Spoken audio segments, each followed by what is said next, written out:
જી નમસ્કાર દર્શક મિત્રો, સ્વાગત છે તમારું આજના એક નવા વિડીયોમાં। તો સરસ મજાની સવાર થઈ ગઈ છે અને વાગી ગયા છે 10:30 થઈ ગયા છે અને આજે છે 21 જુલાઈ એટલે એમાં છે આજે રવિવાર અને રવિવાર એટલે ખાસ દિવસ એટલે આજે છે ગુરુ પૂનમ છે એટલે ગુરુ પૂનમની બધાને હાર્દિક શુભકામનાઓ।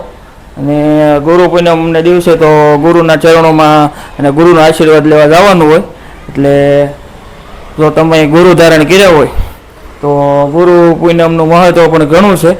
જીવનમાં એક સાચા ગુરુનું ઘણું મહત્વ છે। મનુષ્ય જ્યારે કંઈક રસ્તો ભટકી જાય ત્યારે હાચી દિશા બતાવે એનું નામ ગુરુ, સમજાણું? એટલે જીવનમાં એક ગુરુ ધારણ તો કરવા જ પડે, એટલે તમે ન કર્યા હોય તો કરી લેજો। અને ગુરુ પૂનમની બધાને હાર્દિક શુભકામનાઓ। તો સરસ મજાની સવાર થઈ ગઈ છે અને અમારા બા જો સરસ મજાનું ભરત ભરી રહ્યા છે। આ હાથી જંગલમાંથી હવે કાપડમાં આવી ગયા છે અને જાણે એમ્બ્રોઇડરીનો વર્ક ન કર્યું હોય। આ મફતમાં ભરો છો કે પૈસા લ્યો છો? મફતમાં સેવા છે। તો જો આ જૂનું આપણું ભરત હતું એ ટાણે માર્કેટમાં પાછું આવ્યું છે ને મારા બા ભરે છે એટલે જૂનું એ હોનું, સમજાણું?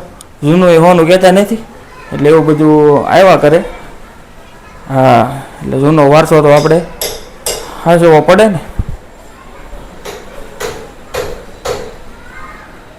જય માતાજી, જય ગુરુદેવ બધાને, જય શ્રી કૃષ્ણ।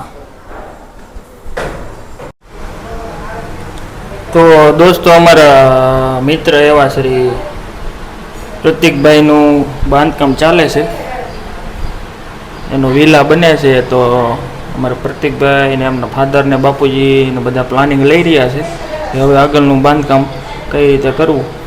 તો સરસ મજાનું એનું આ કામ ચાલી રહ્યું છે।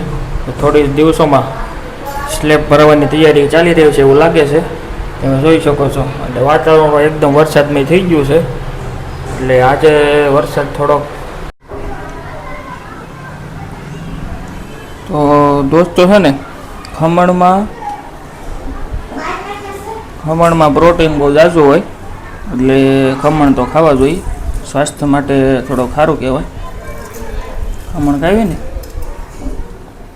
ખમણમાં પ્રોટીનનું પ્રમાણ વધુ હોય એટલે થોડા ઘણા ખમણ તો ખાવા જ પડે તમારે। તો દોસ્તો પછી આજે હતી ગુરુ પૂનમ એટલે ગુરુ પૂનમ હતી એટલે મંદિરે આવી ગયો છું અને સરસ મજાના મંદિરે હમણાં આવી ગયો અને ગુરુના ચરણોમાં વંદન કરી અને તમને બધાને દર્શન કરાવું। ગુરુ શ્રી એવા શ્રી પરમ પૂજ્ય શાહર બાપુને કોટી કોટી વંદન। અને આજે ગુરુ પૂર્ણિમા એટલે ગુરુનો મહિમા મેં આગળ તમને બતાવ્યો એ પ્રમાણે જીવનમાં એક ગુરુનું ઘણું મહત્ત્વ રહેલું છે।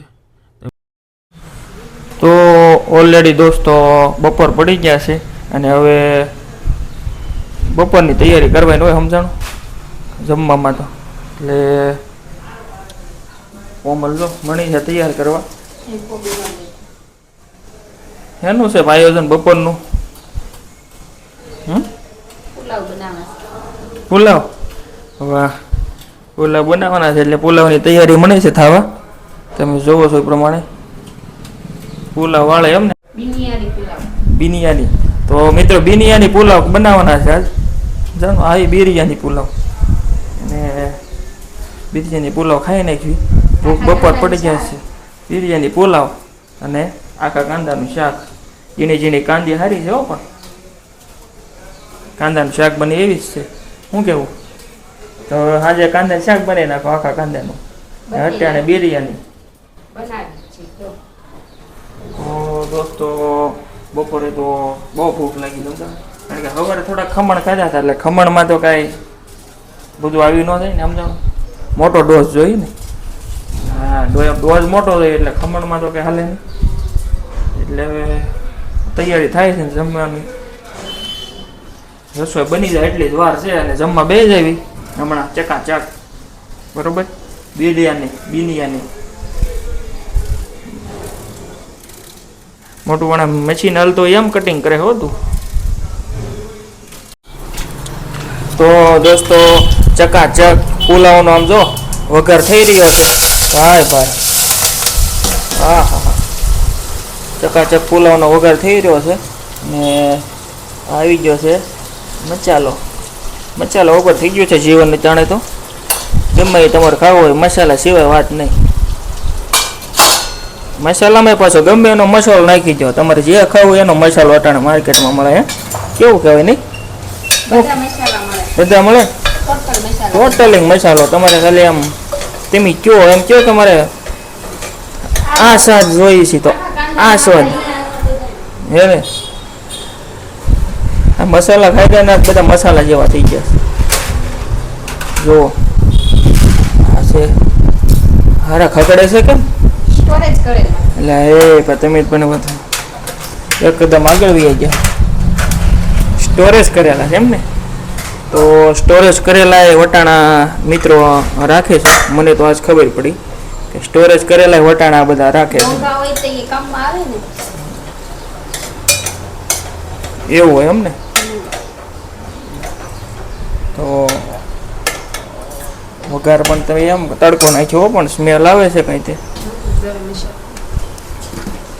ગરમ મસાલો નથી નાખ્યો ને પાછો તો વાંધો નહીં. મીઠું બહુ નહીં હો પાછું. મીઠું બહુ હાનિકારક છે સ્વાસ્થ્ય માટે. બીપી અને સુગર. બીપી માટે તો બહુ ખતરનાક કહેવાય મીઠું. એટલે મીઠું બહુ ઓછું ખાવાનું, ભલે થોડુંક મોડું લાગે. તો વઘાર એકદમ મસ્તીનો નાખ્યો છે અને એમાં હવે આવી ગયા છે આપણા ચોખા. બાસમતી છે હો ભાઈ, બાસમતી જ ખાવાના. કોલમ છે બાસમતી પૂરા છે કી નથી. તો મિત્રો આ કોમલ ન હોય છે, કોમલ તો છે જ આ, અને આ કોલમ ચોખા છે. બાસમતી એમ કે નડે એટલે કોલમનું જ છે. હમણાં કોલમ જ ખાવાના. એવું છે બાસમતી છે કે હા ક્યારેક જ ખાવાના, બાકી તો કોલમ જ છે. અને હવે આને કુકરમાં ઢાંકણું ચડાવી દેવાનું છે ને એટલે સીધા બિરયાની. તો સ્વાદ અનુસાર થોડુંક પાણી તો જોઈએ, પાણી વગર ક્યાં કાંઈ થાય છે. અને એમાં થોડુંક ખટાશ માટે લીંબુ. માણા આમાં થોડો ખટાશ પકડાઈ જાય, નકર લીંબુ ખવરાય કરો ને તમે. લીંબુ તો સારું શું થાય લીંબુથી?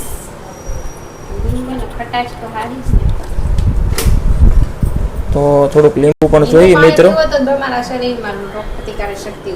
એવું છે? હા ભાઈ, લીંબુ પીવાથી કોમલ એમ કહે છે કે રોગ પ્રતિકારક શક્તિ વધી જાય અને સ્ટેમિના થોડોક રહે છે, વિટામિન મળે. એ બધી તારી સાચી વાત છે. વાહ વાહ, ઇમ્યુનિટી પાવર પણ વધે છે. તો મિત્રો સરસ મજાની આપણી બિરયાની જો તૈયાર થઈ ગઈ છે. અને ચમચી તો આપણે વાપરતા નથી, હાથથી જ ખાવાનું, કારણ કે ખાને કે બાદ કુછ મીઠા હો જાય. હાથથી ખાવાનું હોય છે. આ 5 આંગળીથી ખાવો ને સ્વાદ એનો જ આવે. પણ શરીરમાં 5 આંગળી પંચમહાભૂત તત્વોની બની હોય, જળ, અગ્નિ, પ્રકાશ ને વાયુ, એટલે હંમેશા હાથથી જ ખાવું જોઈએ. ચમચી તો આ બધા આધુનિક યુગમાં આવી ગઈ છે. તો મિત્રો સાંજ પડતાની સાથે મેઘરાજા એકદમ બેટિંગ કરવા નીકળી ગયા છે અને વરસાદ આવે છે થોડોક વધારે, અને હાલ પણ થોડોક વધી શકે છે અને પાણી ભરી દીધા છે. અને ફૂલ ઠંડુ વાતાવરણ થઈ ગયું છે, નાવા જવાનું મન થાય છે. અને એમાં તે સાંજ પડી પણ વરસાદ બંધ ન થયો એટલે ગાડીઓ સોસાયટીમાં મને તરવા, અને પછી એમાં ગરમા ગરમ પછી ગોઠવી નાખ્યું ભજીયા. તો મિત્રો વરસાદે સાથે ફોથી બોલાવી દીધી. અમે નાહ્યો છું વરસાદે, હાથ પડી ગઈ છે, વાગી ગયા છે 7:30. સમજાણું? વરસાદે ધોકાવ્યા છે અને એમાં ગરમા ગરમ જવો. વરસાદે નાખ્યો ને આપણો ફેવરેટ આઈટમ આવી ગઈ છે. તો હાય ભાઈ, ગરમા ગરમ પટ્ટીના મેથીના કોંપણીયા, પાલક પૂરી, કાંદાની પૂરી, ભાઈ બટેકાની પૂરી, જમાવટ હો. પણ વરસાદનો પહેલો સિઝન હોય ને આપણે ભજીયાની પાર્ટી તો કાઠીવાડી હોય એટલે બનાવવી જ પડે, એની વગર હાલે નહીં. એટલે તમે જોઈ શકો છો લાઈવ ભજીયા ગરમા ગરમ ખાવા હોય તો આવી જાઓ દોસ્તો, એકવાર ખાવ એટલે તમને જોવો તો તમને મોઢામાં પાણી આવી જતું છે. તો ગરમા ગરમ ભજીયા ગોઠવી નાખ્યા, પછી વરસાદ હતો અને અમારી નાઈને મજા આવી ગઈ. હા, ભજીયા પટ્ટીના મેથીના ગોટા ને તો ભાઈ તો વિડીયોને પૂરો કરવો છે આપણે. તો વિડીયો ગમે તો લાઈક કરજો, શેર કરજો, અને જો તમે વિડીયોમાં નવા હોય તો આપણી ચેનલ છે દાસભાઈ વ્લોગ, તો ચેનલને સબસ્ક્રાઈબ કરવાનું ભૂલતા નહીં.